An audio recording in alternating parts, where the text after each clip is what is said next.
Assalamualaikum warahmatullahi wabarakatuh. Saya Teddy Anwar dari Divisi Project. Pada uploadan video pembelajar minggu kali ini, saya akan membahas mengenai etika menjadi karyawan teladan. Nah, mungkin di sini pertanyaan semacam itu sering muncul di kepala banyak orang jika mendengar kata karyawan teladan. Nah, memang ada harapan tersendiri saat menjadi karyawan. Misalnya disayang oleh bos ataupun menjadi karyawan yang terkenal, baik itu karena terkenal oleh rajin atau sering disebut teladan. Nah, menjadi karyawan teladan juga bisa dikatakan tidak mudah karena memang bisa jadi kita justru akan dianggap sebagai penjilat ataupun tukang cari muka atau carmuk. Nah, semua memang orang tentu ingin hidup lebih sejahtera serta mapan. Nah, hal tersebut bisa dicapai jika kita memiliki kinerja yang baik sehingga bisa menjadi karyawan teladan. Nah, nantinya pihak perusahaan pasti tidak akan segan-segan memberikan promosi jabatan ataupun memberikan kenaikan gaji. Nah, karyawan teladan biasanya diartikan dengan orang-orang kesayangan bos secara umum. Nah, berhasil membangun hubungan yang baik dengan rekan-rekan kerja, namun juga bekerja dengan produktivitas yang sangat tinggi. Nah, untuk menjadi karyawan teladan perlu dedikasi yang tinggi pula serta usaha yang keras. Nah, selain bagus dalam kinerja, sikap serta etika juga jadi penilai penting. Hal-hal berikut ini mungkin bisa kita lakukan untuk bisa menjadi suatu kebiasaan untuk menjadi karyawan yang teladan. Nah, yang pertama, berperilaku secara profesional. Tidak peduli dimanapun kita bekerja, baik di pemerintahan, menjalankan bisnis, di perusahaan multinasional, atau di bagian pelayanan masyarakat, kita pasti akan selalu dituntut untuk bekerja secara profesional. Mengobrol boleh-boleh saja, apalagi dengan budaya keramahan orang Indonesia. Nah, jika tidak mengobrol, mungkin kita akan dianggap kaku ataupun sombong. Namun, tentunya ada perbedaan pula antara mengobrol untuk mendiskusikan masalah pekerjaan dengan mengobrol tidak jelas yang pada akhirnya justru membuang banyak waktu. Nah, bersikaplah tegas jika ada rekan kerja yang mengajak berbicara masalah pribadi di jam kerja. Nah, kita harus ingat bahwa kita direkrut perusahaan dengan tugas utama melakukan pekerjaan, bukan untuk mengobrol. Kemudian yang kedua, menguasai pekerjaan.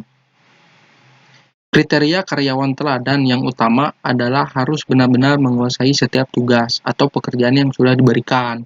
Teknis pekerjaan wajib kita kuasai.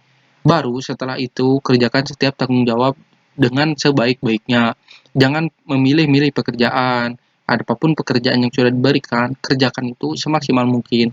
Bahkan, kita harus bisa mengoptimalkan kinerja hingga hasil hari pekerjaan tersebut, melebihi ekspektasi. Dengan demikian, atasan kita bisa sepenuhnya percaya saat memberikan tugas kepada diri kita. Kemudian yang ketiga yaitu disiplin. Tepat waktu mungkin satu hal yang wajib untuk bisa jadi karyawan teladan. Jangan terlambat saat berangkat ke kantor. Lebih baik jika kita bisa berangkat setengah jam atau 15 menit lebih cepat datang dari jam kantor. Kita bisa mengondisikan diri sebelum mulai bekerja. Kita pula perlu disiplin dengan pekerjaan. Nah, dengan mengusahakan setiap pekerjaan bisa selesai sebelum deadline, jaga juga stabilitas kinerja positif itu, kedisiplinan jadi salah satu faktor utama penilaian karyawan teladan. Ingat, disiplin ini bisa menjadi kunci yang sangat ideal untuk menjadi cap diri kita sebagai karyawan teladan. Kemudian yang keempat, menjaga sikap serta selalu jujur. Kita mungkin tidak bisa sembarangan di lingkungan kerja. Meski sudah akrab dengan rekan, bahkan atasan, kita harus tetap menjaga etika.